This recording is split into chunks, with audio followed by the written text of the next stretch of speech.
এই মৃত্যুর সময় যদি মুমূর্ষু ব্যক্তি কালিমা শাহাদাত পড়ে যদি মৃত্যুবরণ করতে পারে, আল্লাহ চাইতো এই উসিলা তাকে জান্নাত দান করবেন। একজন মৃত ব্যক্তির মৃত্যুর পূর্ব মুহূর্ত থেকে শুরু করে মৃত্যুর পরবর্তী মুহূর্তে যে কর্মকাজগুলো হয়ে থাকে এগুলো একেবারে শরীয়ত বিরোধী।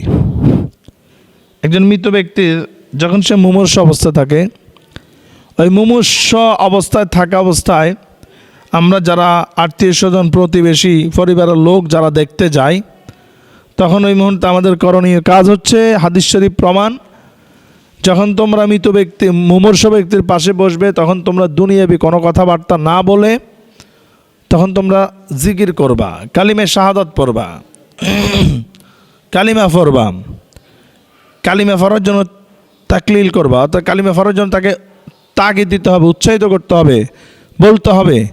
যদি মোটামুটি কথা বলতে পারে তাহলে তাকে সাইদুল ইস্তিগফার পড়াতে হবে শব্দে শব্দে। চতুর্পাশে বসে কালিমা শাহাদাত পড়তে হবে, মুমূর্ষু ব্যক্তিকে পড়ার জন্য বলতে হবে। কারণ এই মৃত্যুর সময় যদি মুমূর্ষু ব্যক্তি কালিমা শাহাদাত পড়ে যদি মৃত্যুবরণ করতে পারে, আল্লাহ চাইতো এই উসিলা তাকে জান্নাত দান করবেন। সেজন্য আমাদের করণীয় কাজ হচ্ছে এটা। কিন্তু আমরা এটা না করে অনেকে মুমূর্ষু ব্যক্তির পাশাপাশি কোরআন তেলাওয়াত করি।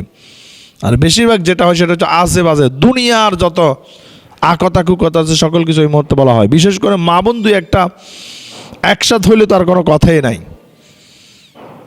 সেই এই মুমূর্ষু ব্যক্তি দুনিয়ায় কত ভালো কাজ করেছে, খারাপ কাজ করেছে, এই ধরনের বিভিন্ন ধরনের কথা বলতে থাকে।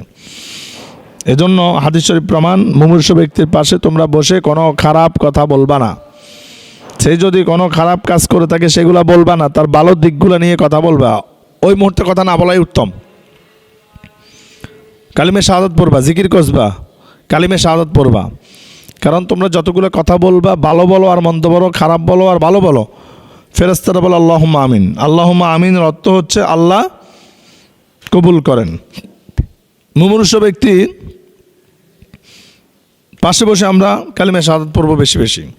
যখন এই ব্যক্তি যখন মৃত্যুবরণ করবে, মৃত্যুবরণ করার সাথে সাথে যত দ্রুত সম্ভব তাকে দাফন করতে হবে, গোসল করিয়ে দাফন করতে হবে। নারী যদি হয় কোনো অ্যালাউন্স না করা উত্তম। কিন্তু দেখা যায় আমাদের এলাকায় আমাদের সমাজগুলোতে বর্তমানে মাইকে অ্যালাউন্স করতেই হবে। মানে মসজিদের মাইকটা এখন হয়ে গেছে সামাজিক অ্যালাউন্সের একটা মাইক মেশিন হয়ে গিয়েছে। তবে মহিলা মারা গেলে অ্যালাউন্স না করাটাই উত্তম।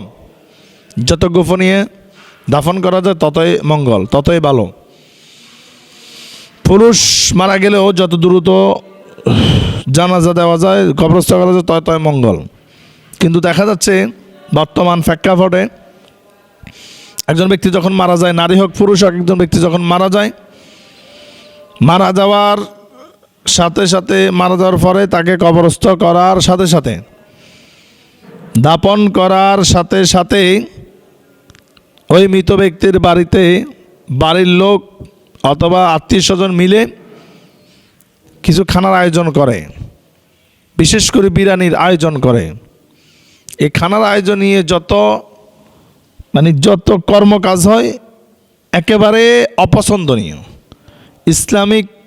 ইসলামিক বিপরীত, শরীয়ত বিরোধী। বিশেষ করে এই খাবারগুলা আয়োজন করা হয় দূর দূরান্ত থেকে যারা আসে তাদেরকে আপ্যায়ন করার জন্য। কিন্তু সেটা করতে গিয়ে অনেকে ডেকসি করে ঘরে নিয়ে যায়, বাড়ির লোকেরা নিয়ে যায়। আবার এটা নিয়ে ঝগড়াঝাটি হয়, আমার মেহমান এই খায় না, সেই খায় না, অমুকে খায় না, তমুকে খায় নাই। অর্থাৎ এটাতে একটা শোকাহত পরিবার, এটাতে একটা শোকাহত বাড়ি, অনেকের মাথা থেকে এটাই চলে যায়। এই খাবারের সিস্টেমগুলো তো আগে ছিল না। মানুষ দেখতে আসতো, এসে আবার দেখে চলে যাইতো, যাওয়ার সময় আফসোস করত। বিশেষ করে যিনি মারা গিয়েছে তিনি তো চলে গিয়েছেন, কিন্তু তার থেকে শিক্ষণীয় আমাদের বিষয়।